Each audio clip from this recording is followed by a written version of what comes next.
कधीच नाही चुकणार तुमचे फेवरेट टीव्ही शोज झी5 सोबत, तेही एकदम फ्री। चल आधी तू झालंय सगळं आवरून, मी पण माझ्या रूम मध्येच चालले आणि तुला किती वेळा सांगितलंय नेत्रा, तू फक्त खाण्यासाठी किचन मध्ये यायचेस, कामं करायला आम्ही आहोत, त्यामुळे आता जायचं आणि झोपायचं। हो मी जरा नाही काही नाही, जायचंय आणि आराम करायचंय। हो काकू मी जाऊन आरामच करणार आहे, जरा इंद्राणी आत्यांच्या खोलीत जाऊन येते।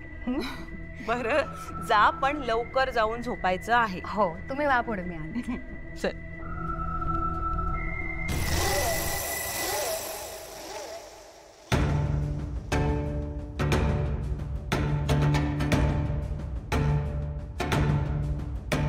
नेत्रा इंद्राणीच्या रूम मध्ये गेली आणि केतकी तिच्या स्वतःच्या रूम मध्ये। मग केतकीचं प्रतिबिंब अद्वैतच्या बेडरूम मध्ये जाऊच शकतो ना।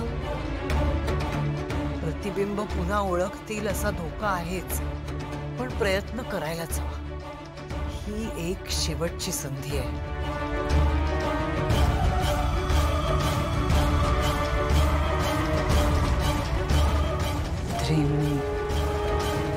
केतकी प्रतिबिंब यक्षणाय सिद्धते।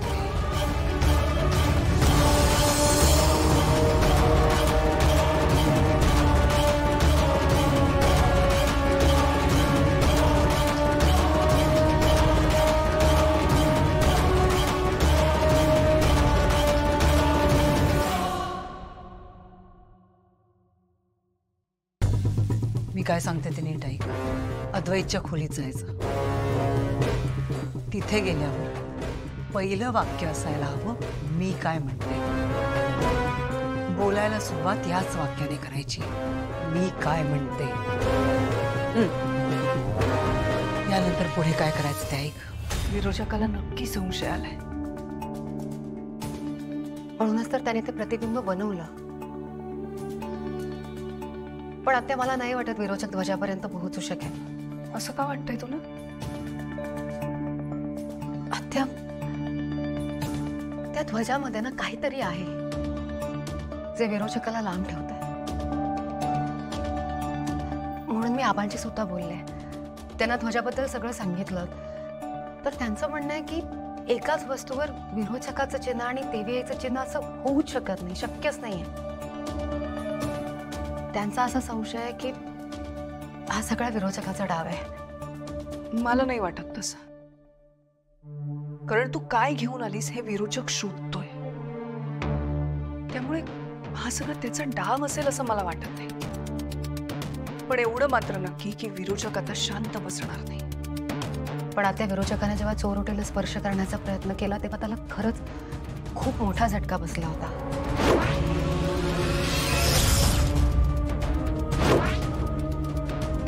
त्यामुळे मला नाही वाटत तो आता पटकन कशाला असा हात लावायला जाईल।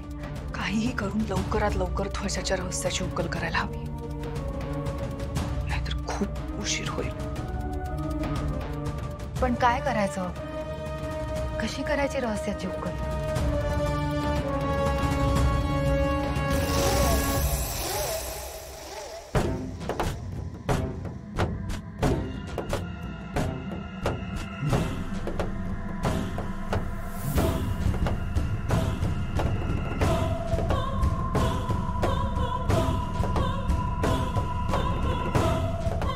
केतकीचं प्रतिबिंब हे ओळखलं तर त्रिनयनेचं अख्खं सैन्य धावत येईल इकडे आणि पुन्हा गोंधळ होईल सगळा। हा ते मी मेल करेन तुम्हाला उद्या, आम्ही तयार करून ठेवलंय। मी फोन करतो तुम्हाला नंतर। मी काय म्हणते, जरा बोलायचं होतं, तुझ्याकडे वेळ आहे का जरा? मी काय म्हणतो, बोल ना, काय झालं? आणि तू आत ये ना, काय झालं? काय झालं काकू? आधी मला जरा भीती वाटत होते म्हणून तुझ्याशी बोलायला आले। काय झालंय? काही टेन्शन आहे का?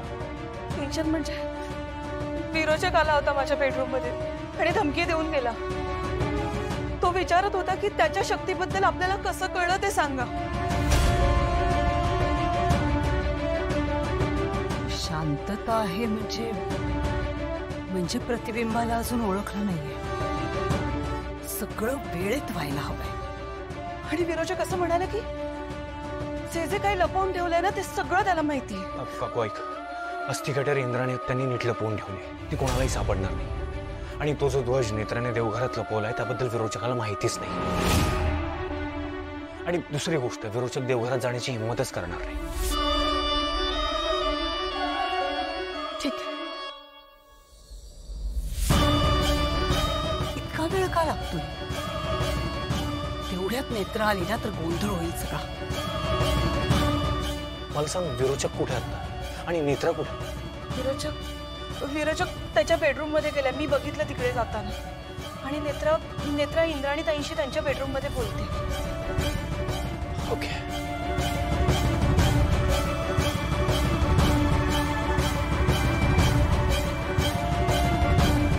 आता मी येते. Good night.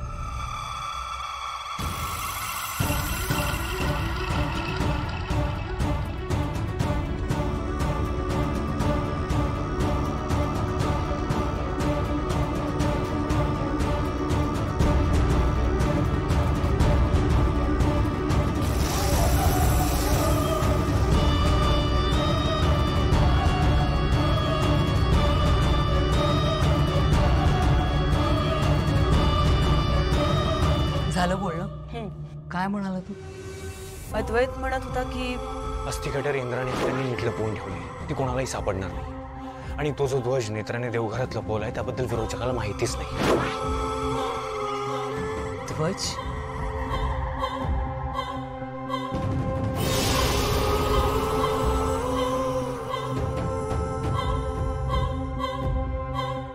देवघरात कसला ध्वज लपवलाय यांनी? ज्या अर्थी ध्वज देवघरात लपवलाय त्या अर्थी तो ध्वज मला मिळू नये म्हणूनच तिथे लपवून ठेवलाय. म्हणजे नक्कीच माझ्यासाठी हा ध्वज खूप महत्वाचा असणार.